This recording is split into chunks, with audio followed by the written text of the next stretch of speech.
Hello and welcome to CANNAMAntv. In this interview, I speak with scientist and music artist Dr. Gary Yates.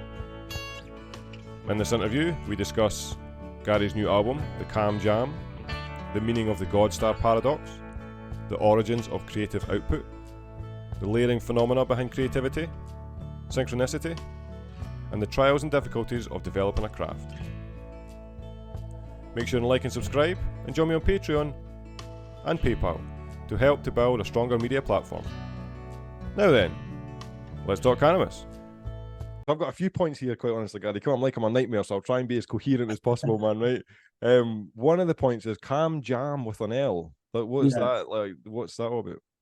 That was just like poking fun at the ridiculousness of the spelling of Cam with an L, you know. So because jam rhymes with it, I was like, well, I'll just stick an L in it, and then we're just like, poking fun at. There's so many inconsistencies and silly nuances with the language, and it's archaic just to stick with it. I think, you know, and I've always had a trouble. Well, it's always been my weakest point is like grasping all the rules of English. You know, like it's really, really something I still don't get, and I've never really, you know, cared to get it. Do you know what I mean? And yeah, it's just poking fun at that, basically. Nothing more. What is the Godstar Paradox? What does that mean? So the Godstar Paradox was basically the conception of where I was going musically at the time, which basically epitomized everything I had done before in a lot of aspects. Of course it did. You know, I just everything just came to this point, and I created this. First of all, this concept of this album, which I later just took the name of as the artist. The album was called the Godstar Paradox.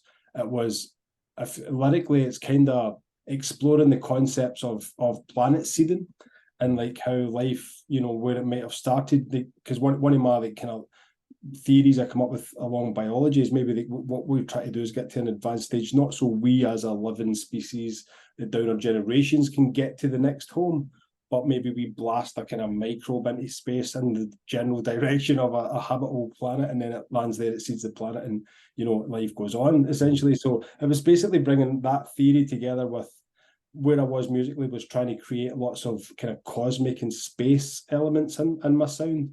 Like, you know, like big echoes and big delays to kind of like really lengthen the concept of space, and within to the listener, and especially like with earphones on. That was the version I released was like the third mix, and because I just winged it all, right, and the first version was great, but it wasn't like radio friendly. You know, they blew up some speakers or something like that. I don't know, and it just got the production from my perspective got more chewed up as it went down those mixes. So it doesn't quite fulfill my entire vision, but it's like very, very close to what I had in mind. And the songs themselves were all about that, the cosmos, and how, and a lot it's about DMT and you know, interactions that people have with the psychedelic landscape, right? It was recreating that in a soundscape. So it was all these, it just felt at the time, it just felt all these things just came together into one. This is it. This is the story that I'm here to tell. And it was interesting driving it from my perspective, from a biological point of view, you know, about this evolution, right? Well, let's go into eons, and, you know, and let's talk about timescales beyond our species and things like that. And that's, you know, I explore all those kind of concepts, sometimes just in part and sometimes metaphorically, but I do explore those concepts throughout the album. And that's what it was. And it just, for some reason, because it all came together like that, it just felt right to take that name as the artist's name. I was never just comfortable with just sticking my old plain name out there. Do you know what I mean? I like to hide behind something. And we all do, man. CANNAMAN, Jesus Christ. I've all got all our egos, really. Exactly. You know. So that's what it was, and it just everything just kind of fell into place with that. So I just took the name on, and yeah, then I went on to produce the Calm Jalm, which was the complete opposite of that in many respects. It was going against everything else that I knew about, like, you know, it's all about feeling how you play the note. It's not about, you know, the note you play necessarily, you know, like that kind of stuff. I was like, well, you know, I'm going to try and do it electronically then. You know, that was the challenge. Like, so there's very little. I think I play guitar on 2 and bass on 1 of those tracks, and everything else is just electronic. And the idea was that, you know, can I create something that I find at least emotive? Can I capture some of these things?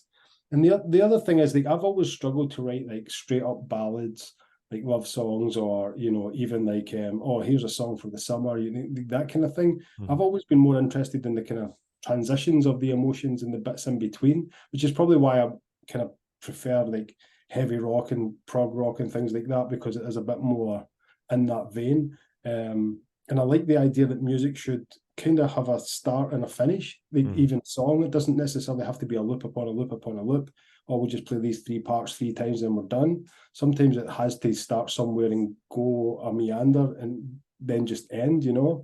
So putting that kind of like aside a little bit and going, right, okay, let's digitize this and let's be a little bit more poppy with the approach, but not overly so, because we're trying to keep the essence of the Godstar Paradox, which is this, again, kind of cosmic-y, kind of like, you know, almost like it's the Calm Jalm is almost like the alter ego of the Godstar Paradox in many respects. Do you know what I mean? And yeah, the next thing I'm working on just is relevant to this conversation. But the next thing I'm working on is I'm going to. There's a bunch of acoustic stuff I've done. I think it's on YouTube, but I would just throw away stuff, mostly written and recorded in one day. And I'm going to put that out as an album. Basically, I might do a couple of more. Like, might re-record some of the bits that aren't very good, but I'm going to put that out there, and then the body of work that I've made public under the Godstar will be like this kind of like progressive rock / stoner metal album, then this like digital, you know, electronic album, and then like an acoustic album, which for me is like, if you spread it out over time, I was just like messing about and going through different phases, but then when you group them all together and put them out, it's like, oh, well, this is really like a diverse, who is he then, what genre are you in, blah, blah, blah, blah, blah. But the truth is, like, I came through basically learning to be a musician as like a working musician. That's how I got into music, and just I think at like 17, and I was teaching within a year, and then I was at college within a year after that, and then I was a working musician a year after that, which is a really fast track.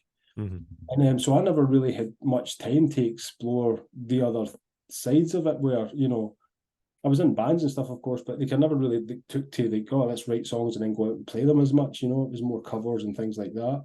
And as I went more into that with bands through the years, that's when I started to kind of find more of my own identity within what I was creating. With the Godstar Paradox album, one of the concepts I explored in that as well was how they putting that out there, and you get it back in a different way. Like, for example, I wrote songs on that, and I did not know the meaning of those songs until months later, you know, like, which was just like, it was crazy. And it was usually involving some kind of mind-altering substance to realize what I was actually talking about. Like psilocybin, for example, was a great thing that when you listen, I don't know if it works with CANNAMAN as well, I imagine it would. You go back and you watch or listen to it, and then you completely tear it apart and go, that wasn't about that was about this. And it's something so pinnacle to your past, or so, you know, and that's it's uncomfortable, Gary. I'll just keep going, man, but that's uncomfortable.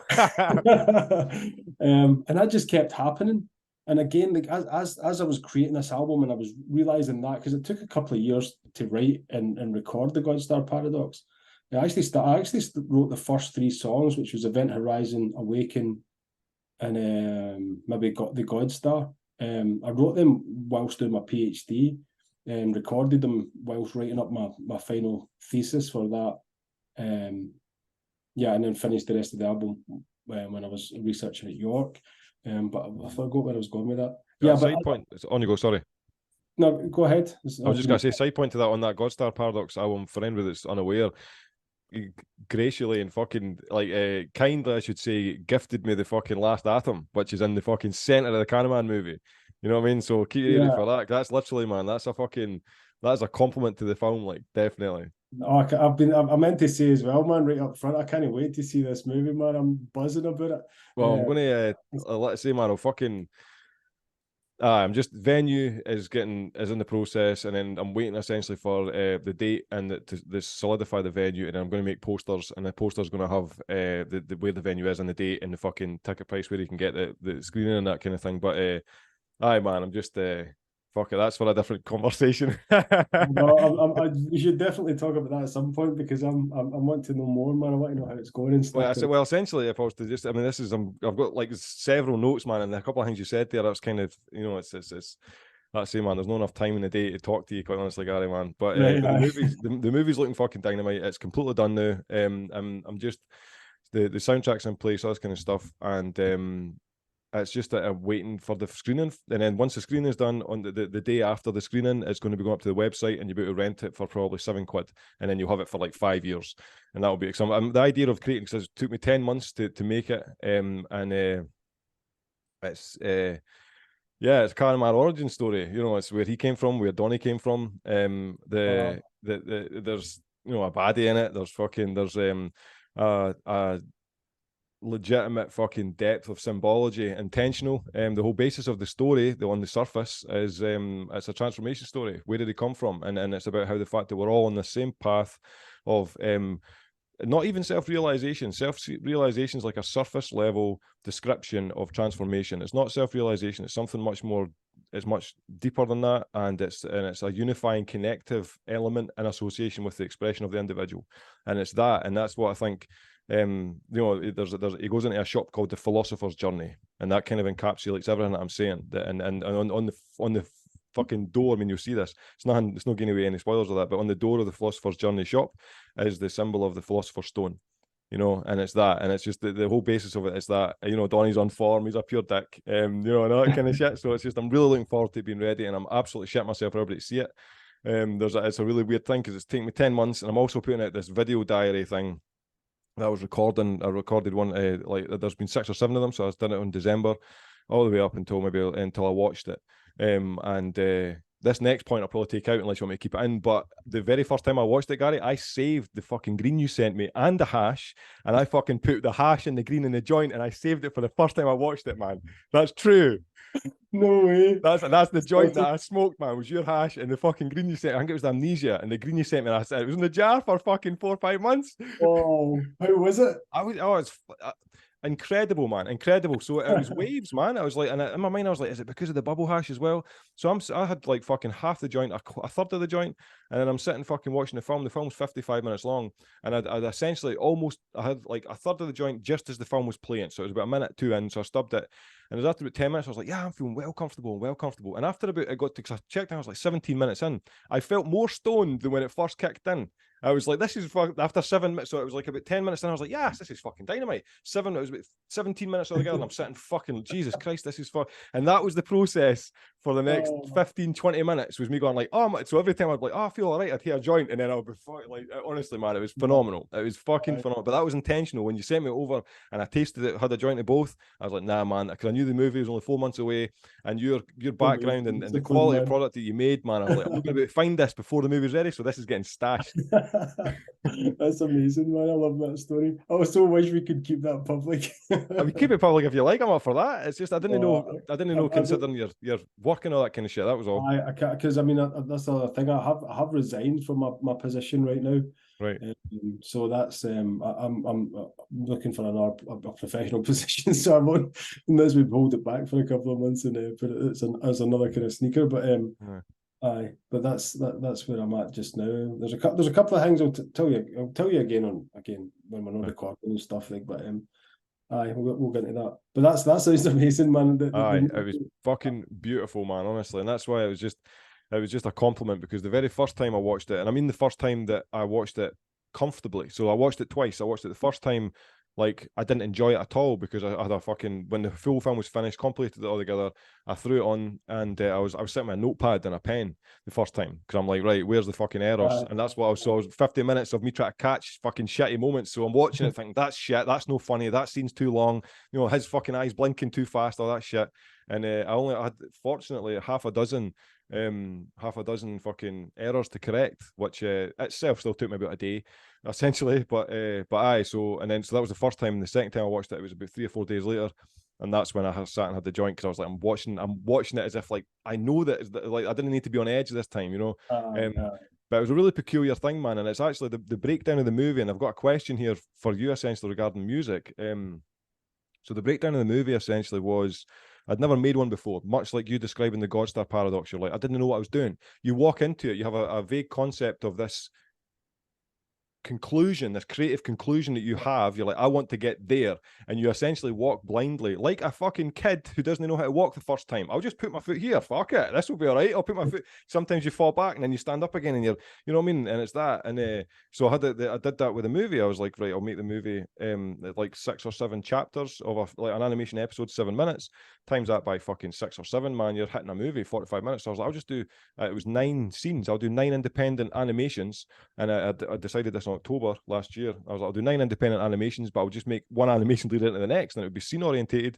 And I made the storyboard in the same way as that. And I was like, storyboards for a normal animation is usually about between 10 and 30 images of just vague sketching, and then I'll break that down into 120 from that. Just from that's the basis of it, the skeleton essentially.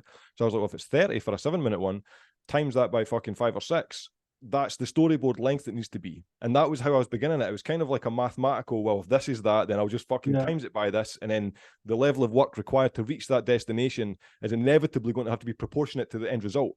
And it was that. And that's why I was kind of like, well, and one of the things I've noticed, and I tell my son this actually, I was like, the difference between the very first time you start a thing and when you get to a point of mastery, the difference between those 2 stages is just that all you've done is you've increased your stamina, you've increased your willingness to do small tedious tasks, and that's all. You know what I mean? If you master small tedious tasks and you're like, I don't need to rush this task, I'm all right spending on this small detail 24 minutes, 24 hours, whatever. Like, if you're willing to do that on the small tedious tasks and you stretch that out over an entire project, you're now in a position of mastery.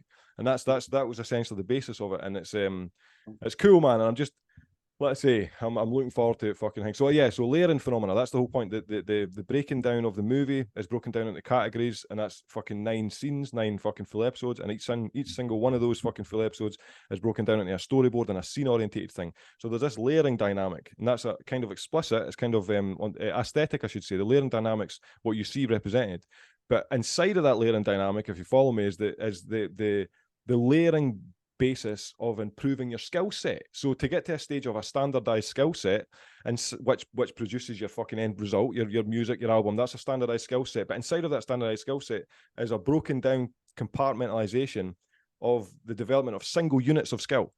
Do you know what I mean? And it's that, and that's what I find so peculiar. So how would you describe that circumstance with music? What was the layering basis? Were you just sitting and you're just like, I'll create a song, I'll create a like, what is it you're looking at? Is it concept orientated, or how would you break down the layering element of music? So for me, so maybe I'll explain it slightly different through. So maybe the way that I build what I call big tracks, like, you know, like Event Horizon or Awaken, like I mentioned. It often starts from like an improvised, I'm messing around on guitar, usually a bit stoned, just like wandering kind of thing musically, and you'll stumble on a couple of notes that just stick out, right?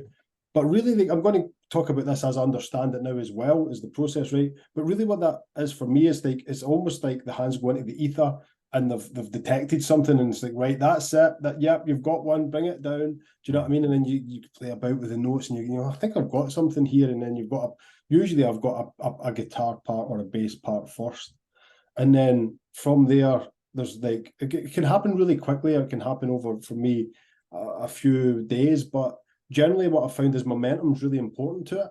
If you find something, even if it's some of my best riffs have never went beyond just being a riff, because I've labored on it too long, and then I've never been able to find it really again. Do you know what I mean? I got this little snippet of it and I lost it, like, you know, hooking a fish, and then, you know, you left with a bit of flesh or whatever.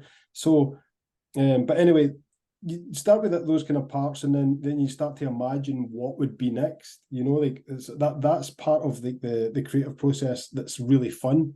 Is like you have this sound, and then you're like, where's it going next? And there's lots of really easy places it can go.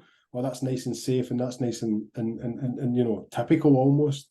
But the idea is always to, like, even though the construct of music can be simple, you're trying to make it, if nothing else, like, interesting. You know, like, why would somebody want to listen to this? So that sometimes involves using a little bit more, you know, like kind of unusual notes, or just something a little bit more sparkly in essence.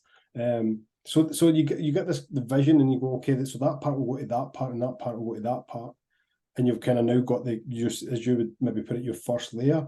So you've got this linear, almost guitar part, you know, like, and that's kind of now kind of almost, not that necessarily in the finished order, but you've got an intro, a verse, a bridge, a chorus kind of thing, whatever. And then from there, what tends to happen is I'll either quickly have an idea of the bass, and as I'm playing the guitar, and I'll quickly record the bass over top, or I'll just go straight to the melody ideas, which would be, again, one of the most fun parts. Is like I genuinely get goosebumps if I've got a new piece of music that I'm playing and I come up with a melody that's interesting to me. It genuinely gives me goosebumps, right? And it's just like, whoa, and it's just, I just love that kind of, you know, I love that, what I call feedback from the process. You know, it's something that you're creating, but it's stimulating you in a way that's, you know, quite unusual. So once I've got the bass and or the vocals down, the other will go, right.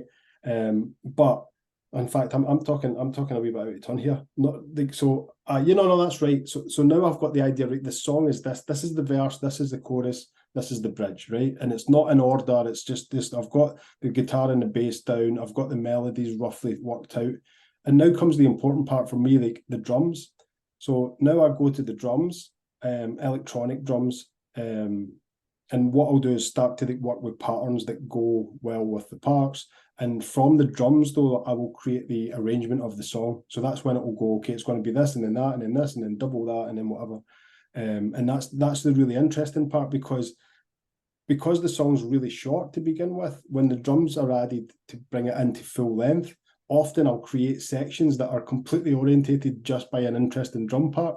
So I'll just put, this drum sequence goes really well with that. And then I need to go back and then come up with a guitar part for that little section, you know, because I really wanted that rhythm in there or whatever. So that's like an interesting way to kind of, again, some of the songs, they sound like songs, and halfway through they just change into something else.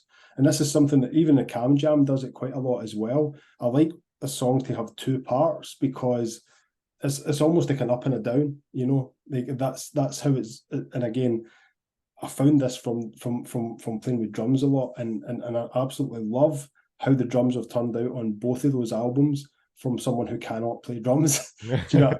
And other drummers have said to me that, no, you've got a weird but good sense of what it should be. So but it's on I want to teach my son drums, so I need to learn a bit of drums so I can teach him drums. I want that to be his first instrument. But so you only need to stay one lesson ahead of him, man. It's all right. Maybe I'll start him when he's 3. Then I've got a chance. Thing is, though, I mean, because that's there's a couple of things as well, man. It's like, so the Calm Jalm. When I listened to it, so I wrote some notes here as well. One of the things I found interesting, I'm unaware of 70s shiz. Is that a cannabis variety? Yeah. Right. So all of them are then. Oh, right? no. So it's not an actual variety. It's just like, it was, you know, in the 70s, what did you smoke? It was just weed. Yeah. So that's what. So is this a timeline then? So you started with hemp, yeah. 70s shiz, and that 70s shiz, was that when you arrived on planet Earth and begun fucking smoking? No, I'm an 80s child. Right. But no, that was just to be honest, that was in there as a way to basically do what you've just done and show you that it's meant to be a timeline, you know. Right. And that's, yeah, you've nailed it. That's exactly what it was. So 70s shiz was just like a kind of throwback to 70s shit, which was, you know, when you're watching Cheats and Chongs and stuff like that. Do you know what I mean? Like that was just a kind of like, it was kind of like almost a nod to that old culture, you know. Right, because the thing is, Northern Lights stood out, man, right? And mainly because of I thought Northern Lights was probably my favourite, right? And one of the things when I was listening to it, I thought this could be like a cinematic fucking score.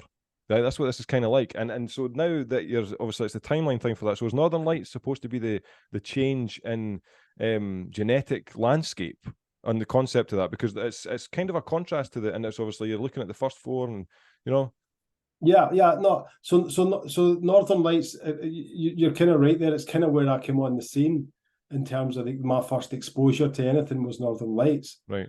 So that's the first song in there that's like, oh, Gary, you're a musician. How do you approach electronic music? Right. And one of the things that I used to love to do when I had this program, I think it was called Cakewalk or something. It's really rudimental, kind of like software for writing music, and I was never very good at reading and writing music. You know, I was always played by ear generally, and guitarists use tab and stuff, so it's like it was never something that was prominent.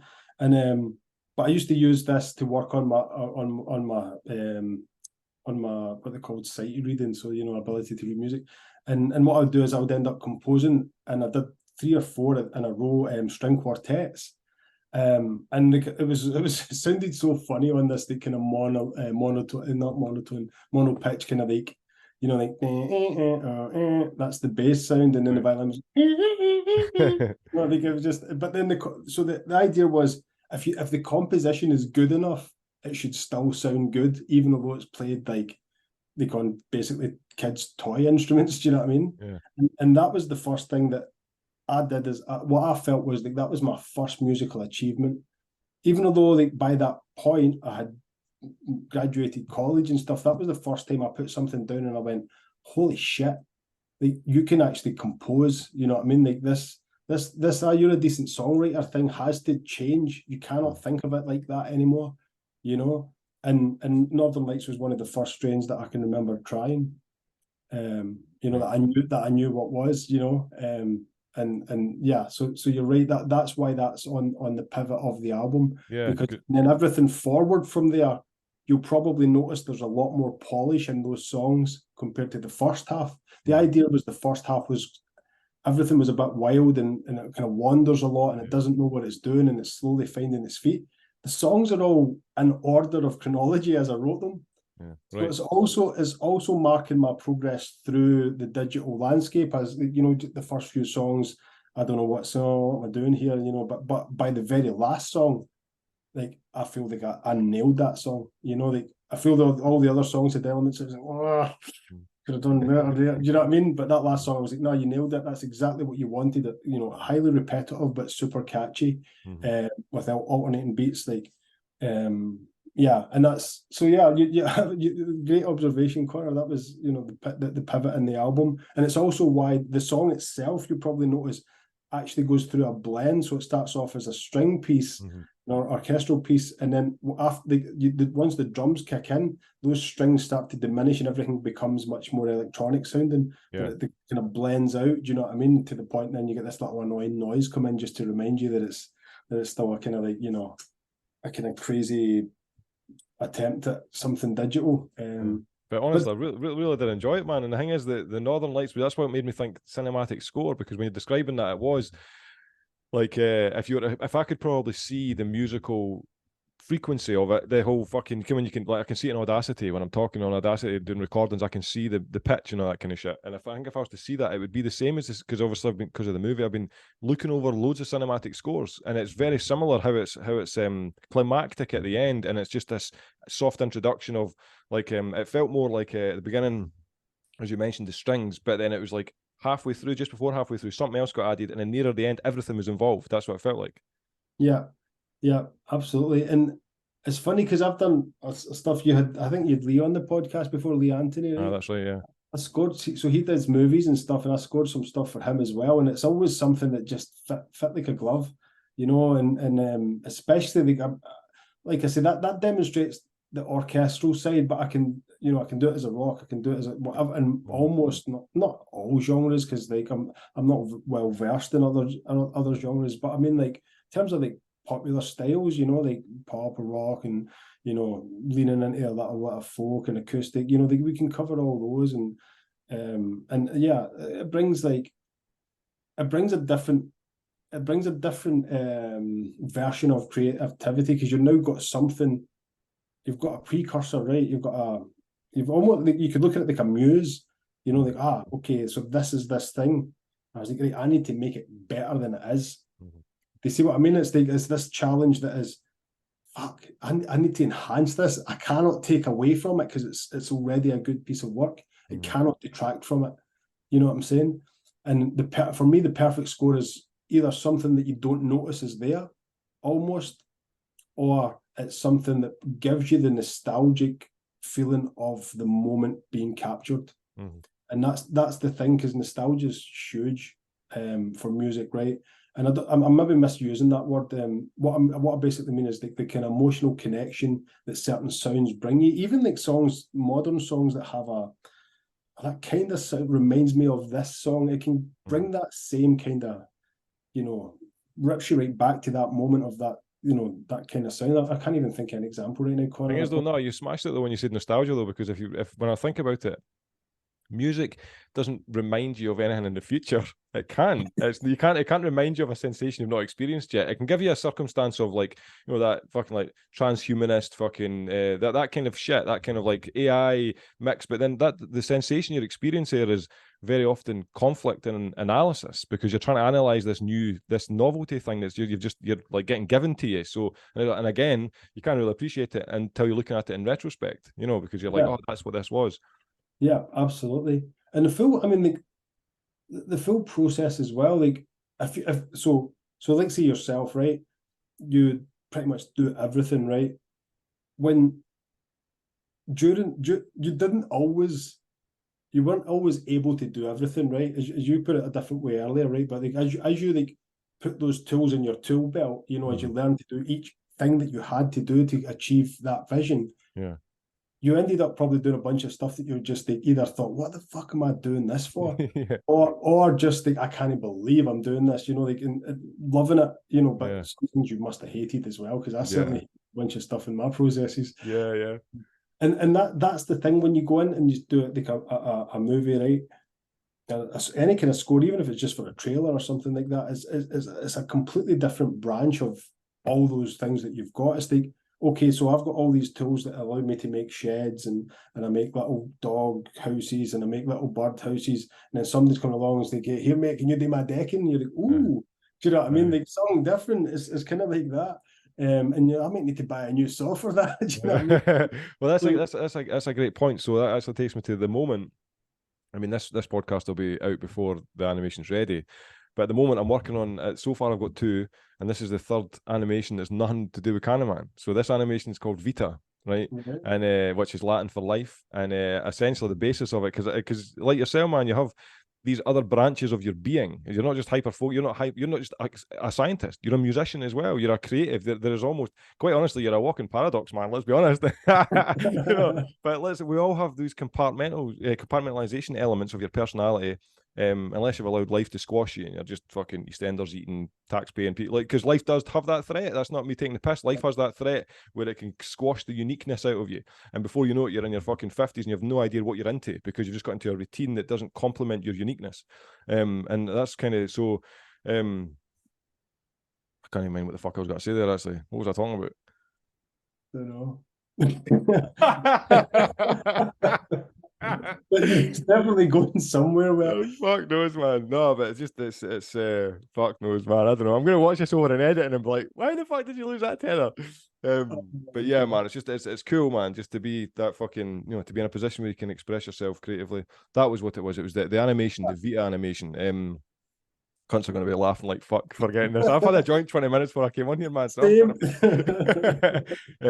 Vita and it's Latin and that's what's so bizarre about synchronicity. So if I was to even flip it around, so the animation is called Vita, and I came up with that name because I was going to call it Life. No, I didn't call it Life because I've got another animation that's a comic at the moment. It's all black and white and it's about 6 pages long. I'm going to make that into a legitimate animation. So that's going to be about 6 or 7 minutes. So I was like, well, I'll not call this one Life because that one is going to be Life, but I'm going to do it in the future because it's going to take fucking ages.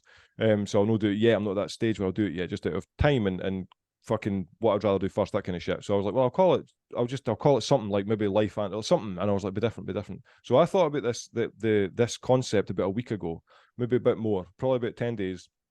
And I was like, I'll do this animation where it's essentially, I'm not going to spoil it because that will kill it. But essentially, it's the basis of what would you do if I was to say that, everybody would know what it was, because it's important. Essentially, the basis of it is it's like we all go through a process in life. Every single one of us goes through a journey, and inevitably you pick up information on that process, on the journey, and it's just that kind of that's how it is. If you're paying attention, you'll find things, you'll find information that others have left breadcrumbs for. Other people that have lived life and they've analysed their way around life, and they're like, and they pick up pieces of information that they can then leave, and then you adapt on top of that, you develop on top of it.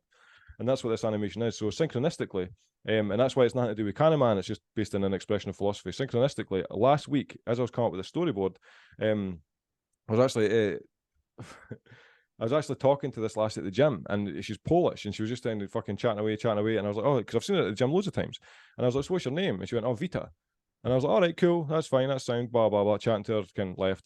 And that was like 10 days ago, maybe something like a week ago. I got down the road, and at last, about 3 or 4 days ago, I'm sitting here and I'm like, I can't call it life. I can't call this animation life. Fuck's sake, what am I going to call it? And I was like, fuck it. What's Greek for life? And I typed in a symbol came up. I was like, I can't write a symbol. Nobody will know what they're looking at. So I was like, well, what's Latin for life? Vita. Wow. And it's bizarre. So I'm chatting to this fucking lassie. Her name's Life, essentially. And in my mind, I'm like, I'm doing an animation at the exact same time that I'm like, it's called Life, but I can't call it life. So I thought that was kind of peculiar. And it's these kind of things are present for all of us. Do you know what I mean? It's like it's these kind of synchronistic events are examples of connection. And it means I take these things, because these have happened often. I take these as like, you're on the right path, just continue on. And that's what the animation's all about. But it'll be up probably about 4 or 5 days at the very most. But I really wish I'll tell you about it after, man. But I'll not kill it for everybody, because this is a peach. Yep. It's a real sentimental thing. I've got my son doing a voice in it. He actually had a cold at the time, so I was like, "Hey man, can make it super sad?" And he sent me the cold, so he didn't need to do much acting. But yeah, so it's pretty cool, man. But touching back on that, so that this takes me perfectly to what you said earlier. As I'm sitting looking over this fucking the storyboard and all that kind of stuff, I was saying to my mate about I was like, oh, when I look back on this in the future, I'll probably be finding out a piece of information about myself that I don't know I'm actually what this is representing now. So I'm doing an animation which is kind of like fucking like about this story that it feels like I'm like channeling it, putting it down, cool. But it's not until the future you look back on the thing and you start finding out where you were, what was going on, and piece of information about yourself at the time that was hidden inside of it. And I think that's what takes me actually to what you were saying earlier about sometimes you taking out the ether, and I take that as if the work that you're doing, you're channeling, you're putting it down. There's 2 points which I'm going to come to essentially, which is one of them. I'm trying to come to a conclusion, and I'm woefully thinking it's based on the observer that determines the reality of the truth. But there's two things going on creatively. There's either one thing where you're extracting information from the ether, which is present to all humankind as a consequence of metaphysical things you're not aware of, and we in the same context as like an ocean moving or the patterns on a snail or some of that dynamic, and we're just expressing that same geometric repetition through a creative act, and that's why it's a layering repetition. There's that, is it just a consequence of delving into the subconscious? And that's it. You know what I mean? And it's just what you're doing is you're throwing down, because it could be interpreted as that. You're learning stuff about yourself. Is it only that shallow deep? Because sometimes I think I'm trying to romanticize, you know? What about if you put those two things together and you make one assumption? One assumption is allowed, right? Like if you start making too many assumptions, then your theory then breaks down, right? But the one assumption would be that the subconscious exists as the receptor. That's the scrambled signal received from the metaconscious, right? And then you pull things out of that as a way to express, your own creativity, but essentially, as you say, patterns and repetitions, because it's coming from so my ether is essentially what my subconscious is feeding me, but that has been captured by the mass conscience, right? I'm just bouncing off your idea. Yeah. Because it's a great question, and I'm a big fan of believing that the subconscious is. Oh, I guess everybody think it's not me believing, but I mean, there's my experience tell me that the subconscious is an imprint of very real events that happened in your life that you have now put into a code, so that you can either protect yourself from it or just as a way to store it, or whatever it may be, and essentially, bringing back again the use of psychedelics, when you dip into your subconscious, if that's what happens there, and you see these weird scenes that you see in your head, and they're just absolutely bizarre. These are all them, what I think these events being pushed in front of you as a way, and then, because when often, I mean, without exception, there's been certain scenes that I've seen that, what am I trying to say? There's been times where every scene that I've seen within a trip has been a 100% relatable to real events, right? And whether or not you always make the link. That's the skill that you build up, especially through smaller dose use and being able to go in and out frequently.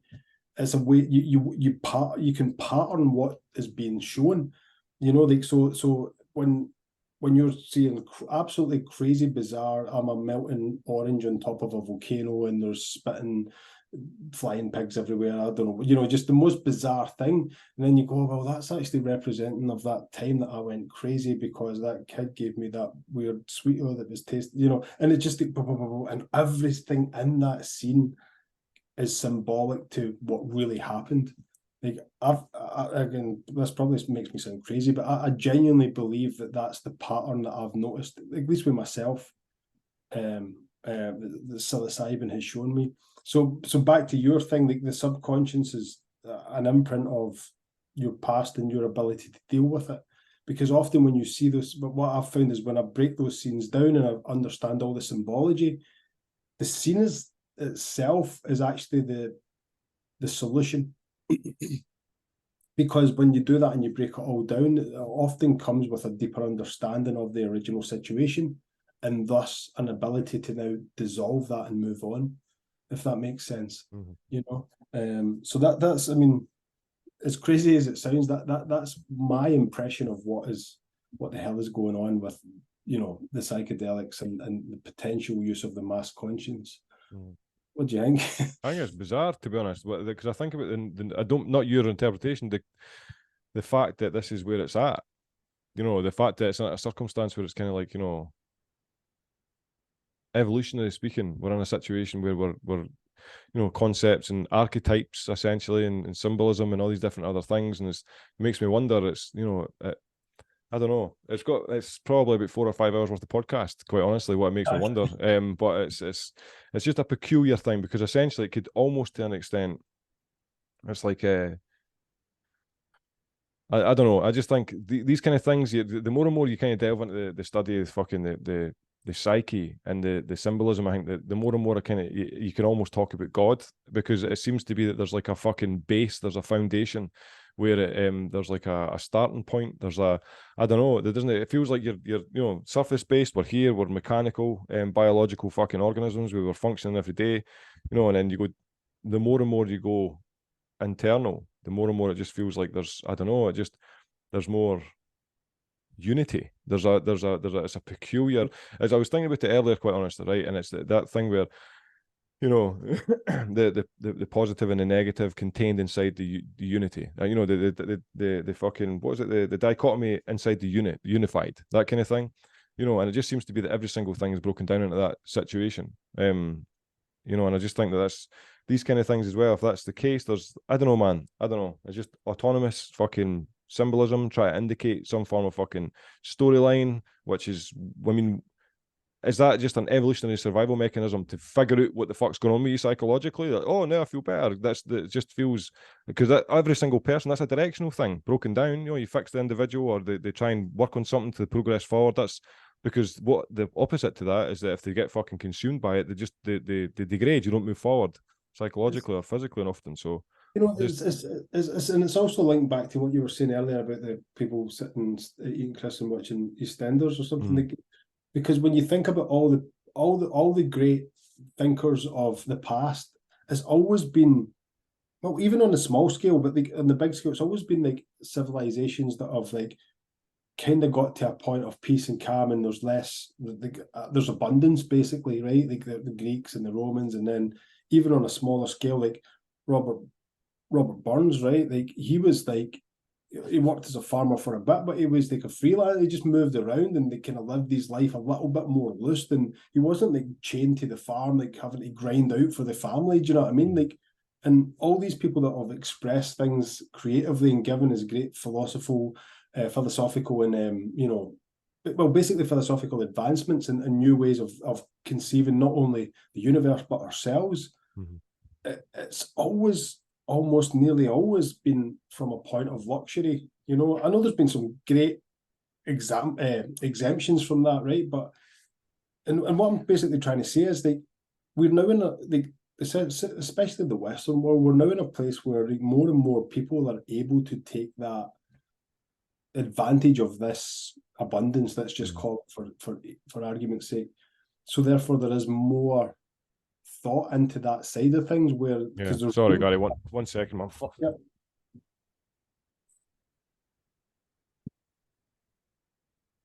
Sorry, man. Sorry, mate. Yeah, on you go. That's what you're just the fact that we're kind of we're able to. It's only luxury allows a philosophical existence. Yeah, well, I'm saying it's often it comes from abundance. Yeah, right. You know, if you have abundance, then you have the luxury to explore things with your mind. Otherwise, you're thinking, "Fuck, how am I going to get enough tatties in the ground before the end of the?" You know what I mean? Because when you're, I mean, we are always faced with real life shit as well. Like, you know, but what I'm saying is having the luxury of electricity and computers and things that we could, you know. Do you see what I'm saying? That's what I mean by abundance. Our own relative problems are as heavy as any real problems from any part of the world. That's, you know, it's everything's relative in that respect. But we also have a huge advantage over many people in the world with the tools that we're able to maintain. And obviously we have to break our back sometimes to maintain those tools. But, you know, I think we have now reached that point where, so if you think about the connectiveness of everyone, in a mass conscious kind of way, like if more and more people are becoming aware of their spiritual side in that respect, then it must have a ripple effect on the mass conscience itself, right? And that's something that I've got no idea how it manifests, right? Because there's so many weird rules we have to play by, you know, like, and I'm not talking about censorship and stuff like that. I mean, like, even in my line of work, right, we constantly walk the tightrope of being like shadow banned or blocked on social media because of the kind of, you know, even though it's perfectly legal and all the, you know, all operations that are done in, especially in the countries that they're done in, you know, they comply with all the laws, but social media just decides, nah, that's not cool, and they close it down. And like, I wonder how we really move forward with, because in my mind, what happens when more free thought becomes more need for complete freedom, and then that's when you become much more aware of the actual shackles that are on us. And I think I would hope that the conclusion I would take from that is then you must have then a change in the way that things operate, because the shackles are basically, because we live in a monetized system, which is, you know, heavily dependent on the power of the elite. And until that all changes, I think, I think the only way that changes is through mass conscience. You know, and I don't know how else to explain how it works. It's just a mad theory again, but it's like, you know, I don't see where else it could go. You know, we could get better art and more music and blah blah blah, but like, it's so hard to sample what's out there now. You know, I remember going through the metal section and like HMV in the early 2000s even, and it's like, it's limited to like a fairly readable, you could go through it all in like, you know, 40 minutes or something like that. You know, you go on to any like streaming service and type in metal music, and it's like, just, you know, it's 100-fold more options now, because everybody like me and whatever can just put out stuff, you know, and it makes it hard to find interesting stuff. But maybe that is the consequence of this. But have you got any thoughts on that? Like how the mass conscience could affect the world if, as more and more people are becoming spiritual? So essentially the thing I was thinking was that it seems to be that there's like and there has been probably since the fucking beginning of time really, but a continuous hyper concentration of the thing that was. So I was thinking about like earlier on, and the same thing would apply to some form of spirituality. I'm also trying to push away from the side to the fact that there seems to be waves of fucking these kind of processes throughout history, you know, where there are moments of this, and it's like the yin and the yang, fucking before and after kind of thing. But essentially, what I was thinking before, technology wise, the thing I'm doing, creating the fucking the animations, like one man shop, all the stuff on the fucking computer. The thing you're doing, creating music, one man band, fucking all the stuff you're able to do on the computer, and the thing, that kind of thing. That's a hyper concentration from what was possible 50 years ago, and I think that's that inevitably that hyper concentrated process inevitably transfers over psychologically and spiritually, because you've got the availability to fucking read tons of different fucking religious texts or philosophical texts and any form of fucking esoteric thinking is immediately 2 clicks away. You know, so you can go into this, like, if you weren't working, you can go into a situation where you're like fucking, you could submerge yourself in everything, you know, and inevitably you'd have to go through something to reach some form of conclusion, which is probably going to be trauma-based because it seems to be organic. You can't learn that kind of stuff. But I don't know, there's just sometimes that it's the technology, the way it's moving along, I think it's you know, I've only ever experienced this time, so I don't really have like when I think back to the past, you know, it's like you can inevitably we think it's going to be new. I don't know. Sometimes it's like that's what makes me come in this position, Gary, where I'm trying to go to like, nah, man, this is fucking weird. Like I'm trying, like we're moving on to something, and I think back to, well, who the fuck made the pyramids, man? These cunts had fucking way more technology than us, and we think we're technologically advanced. And then and then it's the same thing. You go back to like Hermes Trismegistus and all that kind of stuff, and his concepts of the universe, which are still standing up in scientific literature today, but they're doing it through scientific processes. You know, like there's a couple of examples, but I'd take too fucking long. But and these things, you know what I mean? So it seems to be that there's this fucking pendulum back and forward, back and forward, back and forward. And the best we can kind of do is to analyze the time that we're experiencing in relationship to something that's already experienced, kind of like similar to this, and then we might get a movement. And that's what it feels like. If it feels like we're going through some form of spiritual advancement or stage, then most likely in the like fucking recent past, there would be a stage of the similar situation. And I think that's kind of where I start on the thinking process, because I'd go through the same thing where I'm like even that I say selfishly taking it back to the movie all the time, it felt like I went through some form of spiritual change from that. It felt like there was like, you know, doing every single thing I've done, it feels like I'm constantly going through these like peaks and valleys of being. That's what it's kind of like. And that's never been not the case for the entirety of human society. And I think the only question after all that would be like, well, what's the direction? Where's it going? What is it like? Well, like, so, you know.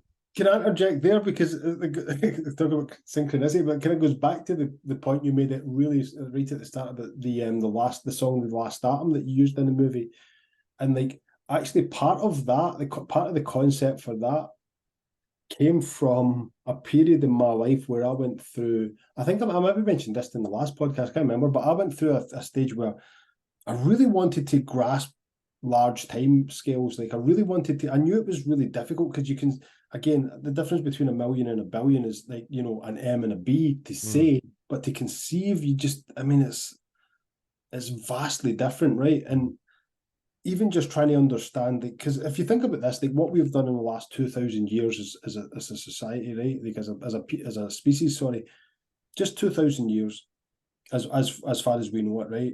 Never mind even considering the pyramids or anything like that, right? Just the advancements over the last 2,000 years.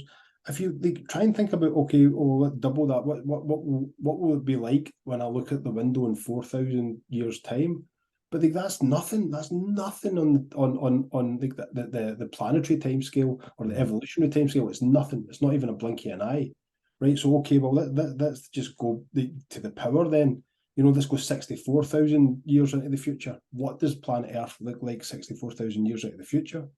You see what I mean? And then you start to be like, wow, you've got no idea. You've got absolutely no idea. Because there's so many variables that could change it in so many ways, right? But then extrapolate that, but what happens as you get a better understanding of the larger time frames, everything starts to become more level and just little blips of everything, right? Yeah. And this is one of the things that came out. I went through a period in my life where you could describe it as being a little bit low. I wouldn't say fully depressed, but it was because after exploring this mind-bending concept of like a million years for so long, really trying to understand that, I ended up in a place of nihilism where I thought nothing matters, because at the end the sun's going to blow up, the universe is going to, you know, all that kind of stuff, and it's just nothing. It's just, you know, you can be a good person, it doesn't matter. It just doesn't matter. You're gone in a blink of an eye as far as the universe is concerned, and you know, and it's all gone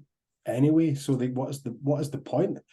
And actually, even though that was a kind of low point in my life to go through that was exactly what I was trying to. That was part of the concept of the last atom. Was like this, like, well, what happens at the end of time? Is that what happened? Is there a last atom? Like, where, you know, there must be, like, and that was the kind of, you know, concept born basically from that full kind of like little depressive kind of few months that I went into when I realized like nihilism, like it was just like everything was nihilistic to me. It was all just for nothing, because everything was going to end up just, you know, back in the singularity or whatever happens at the end of the universe.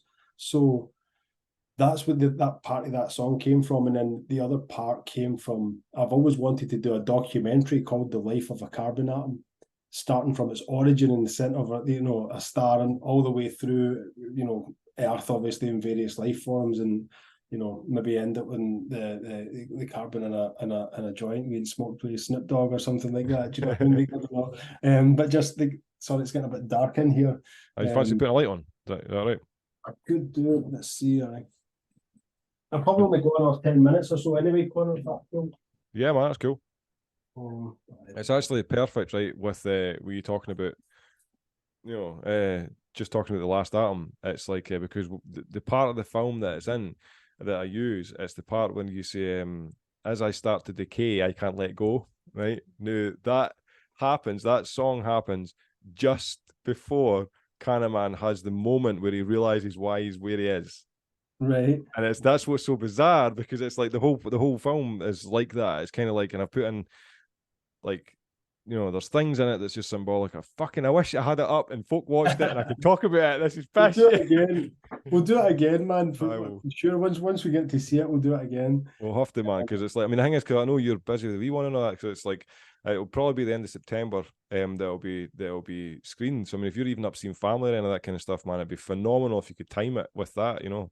Yeah, there's a good chance. I'll be going up to Scotland quite regularly, at least once a month, for business. So yeah, we could definitely tie something in. That'd be phenomenal, Gary. Because the thing is, it's like I say, it's just, man, I want to talk about it so much. The trailer's on YouTube for anybody that's not seen the trailer. It's there.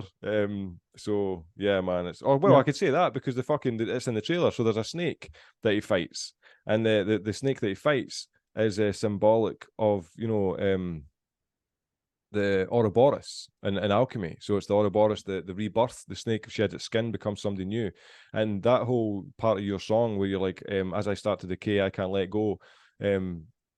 That he's looking for Donnie, and then he's like, oh, he sees Donnie's footprints, and he's like, right, there's Donnie there, and then it fades out a bit, and then he walks through, and then this snake arrives, and that's what the whole point is. He can't let go, he's holding on, and this is what we're all the same as when you're trying to become that new person. With like me, I was talking about it at work today actually, where I'm continuously pushing to be the guy that brings the CANNAMAN animation to the world. This is Scotland's fucking animation series. This is going to be like bigger than the Dandy and fucking like Dennis the Menace, you know, all that kind of stuff. That's what this should be. But for me to get there, I am fucking holding on for my fucking fingernails, man, trying to maintain the definition that I'm that person. Because every day that you've got to go to work, it doesn't matter what the job is. If you hate to get up and go somewhere that's not in alignment with the person you want to be in the future, you're living two lives, and you hate to battle one with the other every day. And that's what it's like, man. That's what it feels like. And it's inevitably the structure of how the journey should be, inevitably, because you can't be this new person unless you go through a transformation. So that's he fights a snake essentially, and there's also on top, next to the snake, there's these two fucking, because you can see this in the trailer. That's the reason I'm talking about it. I just remembered it's on there. So hey, I can say something. There's two wee fucking yin and yang symbols on either side of the snake, and that represents the chaos and the order, the repetition of time, essentially going round and round and round. You know, and there's also an alchemist in it. He's important as well. It's cool, man. The whole basis of the thing's based in the alchemical transmutation of the soul, where it's the gold and the poor quality metal, copper, fucking rusted shit into the beautiful gold thing, and it's that transformation into that. And the thing that's in alignment with transforming your craft from shite to good is the transformation of your person, your being, from somebody that was of a lesser quality person who didn't hold the correct values of integrity and substance, that corresponds with somebody that produces gold. This is what's important, that you have to kind of make yourself gold to produce gold. You can't be some shitty person that doesn't hold on to integral characteristics and then produce something beautiful. It doesn't work. It's kind of like saying, you know, in order to, it's kind of like that concept, like when you're trying to discover, what is it again? Basically, like when you realize that you are the God. Do you know what I mean? Like within your own exploration, you realize that you are God. It's like it's it's not like an ego thing like that. It's much more like what you were saying earlier. When with the further you go in, you almost inevitably come to this unit, same place. Yeah. Yeah. And you know, and there may be an outward version of that. I don't know, but it's kind of like that. And that transformation as well, when like, it's something that I captured in the song called Eons, the different states of time, and it's the line that you just made me, when you said that 2 minutes ago, it reminded me, it's like, I think the line is something like time, the circular line, right? Because is time linear or is it circular? And everything that you're saying would indicate that it's circular, and at least subjectively, right? Whereas, but progressively, it's clearly linear. Do you know what I mean? Like, but then again, if you go into this kind of huge time frame and you do have a universal expansion and retraction, then potentially then it is again back to being cyclic. Do you know what I mean? So inevitably it should be cyclic. The weather shows you that, the seasons show you that, so you go through this continuous cycle of seasonal change all the time. And I said that in the last, I say this repeatedly quite honestly, but like there's always the representative of the micro and the macro, or the mirrored image of the polar opposites. And what you see with the seasonal changes, I firmly believe that there is an emotional basis for that as well, that each one of us subjectively, in the same way that your endocannabinoid system responds subjectively to cannabis, each one of our independent beings responds subjectively to the seasons of emotional change. I believe that the seasons of emotional change can be best and most accurately witnessed when you focus on one thing all the time. Because the one thing you're focused on all the time stays the same. I'm going to focus on fucking animation all the time, and I'm going to just continuously focus on this thing. So in the background, you're battling the daily fucking hindrances, the daily inhibitors. You've got to maintain your discipline and focus on this thing. So you see constant change away from your craft, away from your focus. It's constant change, and that's the emotional change. And at some points, because I really I'm going to start doing this. I'm going to start documenting in a diary format of like how I was feeling, the level of production, blah, blah, blah, over the course of the entire year, and do it for the future now, because I do believe that I would see consistencies with specific times of the year in relation to productivity or the ability to not do anything, or times of lowness or times of social stress. I think these would be repeated continuously at the same time of the year each year. I believe this. And one of the things, just before I go off on one, is that the thing that makes me the first, because I was playing with this, I think I might have mentioned this in the last podcast actually, but I was kind of playing with this idea of this psycho element, and how there's these moments of emotional difficulty and emotional euphoria that seem to be like cyclic, right? And when I was thinking about this kind of off and on, and since this moment really, but since slightly before it, I was just kind of grasping at it. There was a woman, this elderly woman, must have been in the 80s, and I was working in a place in Newborough, just outside fucking just in Newborough essentially in Scotland. And I was waiting for the bus home, and essentially the woman had turned around and said to me, it was pissing with snow, it was fucking heavy snow, man. And she literally was like, oh yeah, this has been the same, it's always been snowing at this time of the year, fucking blah, blah, blah, since this period of time. And she was like, I know this because I've got this all documented in these diary things. You know, and in my mind, I was like, that's kind of peculiar, because it was a big deal at that moment in time, because people were kind of like, it's unseasonal and all this kind of shit. You know, so it's, I do believe that there's seasons of emotional change, and if you kind of focus on one thing, you get to see it. Aye, wow. And you've also got, you know, the I guess the advantage of experience, right? When you've seen so many seasons as that lady had, you know, she probably observed the pattern before she started documenting it. You know what I'm saying? Like, and then it's just like obvious, because that's what I always thought with the grandparents as well. Like they have this, they seem to have this oversight over things. Like we just don't. It's just a consequence of time served. You know, like it's not necessarily wisdom or anything like that. It's literally experience. You know, it's aged conscience. You know, there's something there that differentiates that. I think you see it in most old people. Like I don't know what it is, an ability to like almost like cut through the shit. It takes a long time to be able to do that, you know. Like, but old people have kind of got, but there's something more than that as well. I don't know if I'm giving. No, I know exactly what you mean. The phrase that was screaming at me, man, right, was they give this projection of this too shall pass. Right. That's what it's kind of like. They're like, don't worry, this is going to pass as well. And when the good times arrive, they'll fucking pass. You know what I mean? Exactly. Yeah, that's it. It's just an inevitable, and that's the thing that I was wanting. Kind of, we'll close the show with this. Maybe is transition. Everything's transitional. Like you know, and that's what you were basically saying, right? Where your focus remains, and everything is in transition, that's wherein this comes the struggle. So you get this focus and you know you want to do it, but everything else is in turmoil, and it doesn't give you the consistency to get to what your focus is, right? And that's what transition means in this sense. It's just like everything is always in flux.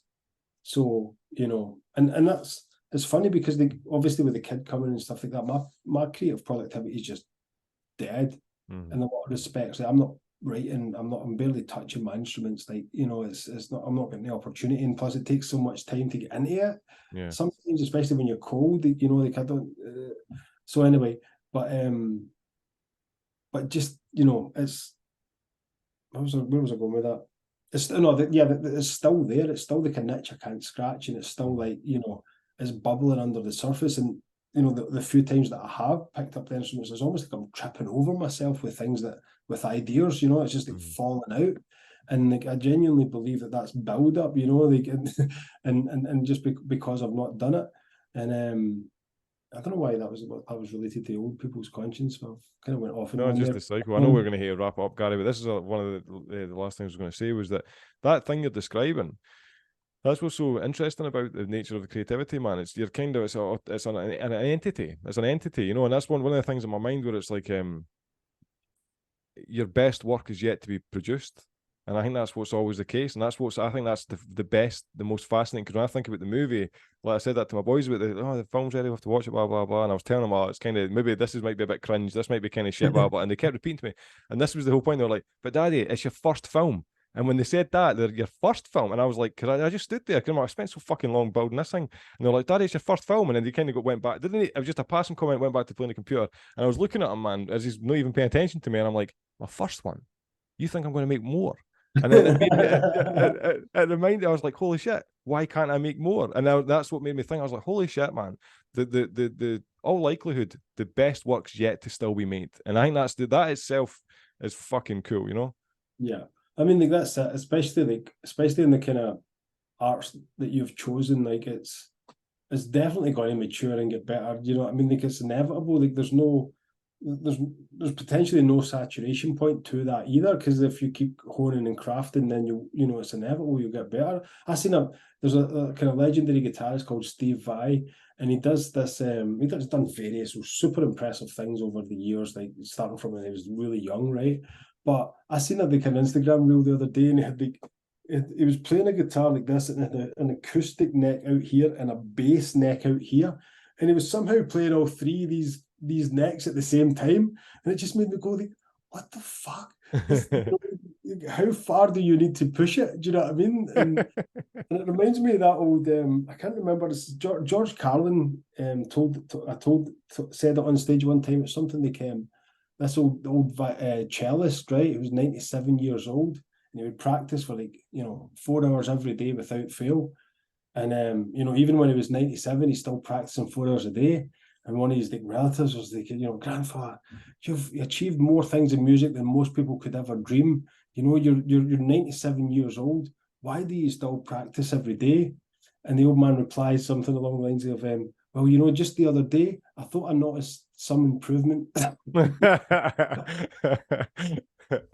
true. That's a true thing. It's fucking true. Because when you were beginning to say that there, the first thing I thought to myself was like, well, CANNAMAN and Donnie, when they're in the movie, their legs don't walk. It's like South Park at the beginning, nothing moves, so it's just their body moves. And I was like, that's needing to go, man. That's the next, because that would have added an extra 3 or 4 months onto it, the movie, because just making the back and forth is fuck. But that's I've verbally said that out loud in the past week or so. Like, I need to make sure because that's the whole point. Like, I know you're going to go, man, but it's like when it comes to, it's one thing to standardize your craft, it's one thing to solidify all the units that give you a skill set, and then to standardize that.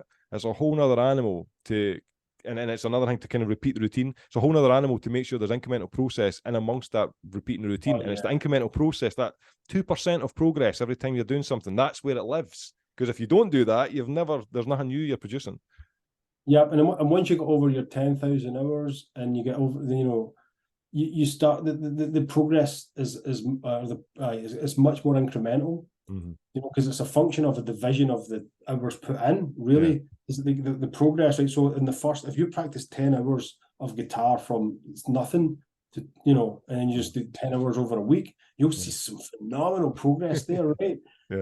But you do 10 hours, somebody like Steve Vai, like that's just like, you do 10 hours, he's not going to improve much in that 10 hours. Do you know what I mean? Because it's such a and that's just, it's a function of time in. And that's what I've always said about any discipline. Do you know what I mean? If it's just time in equals work done, which equals reward. Yeah. That's it. No, I agree fully, Gary. Well, let's say, man, I'll let you go, get back to your people. So thanks so much for coming on the show again, man. This has been brilliant. No worries, man. Anytime. I hope to do it again soon. And best of luck with the movie launch. I can't wait, man. I'm so glad it's feature length, because it's just like, the cartoons are just, I want more. Do you know, whenever I watch them, I want to sit down and really get into it, get some popcorn out and all the rest of it. And so yeah, I'm super psyched, man. I'm sure it'll get on repeat for a few times as well. Thanks to Gary for giving me his time, and thanks to you for sticking around until the end of the video. I sincerely hope you enjoyed the content. I'll see you next time.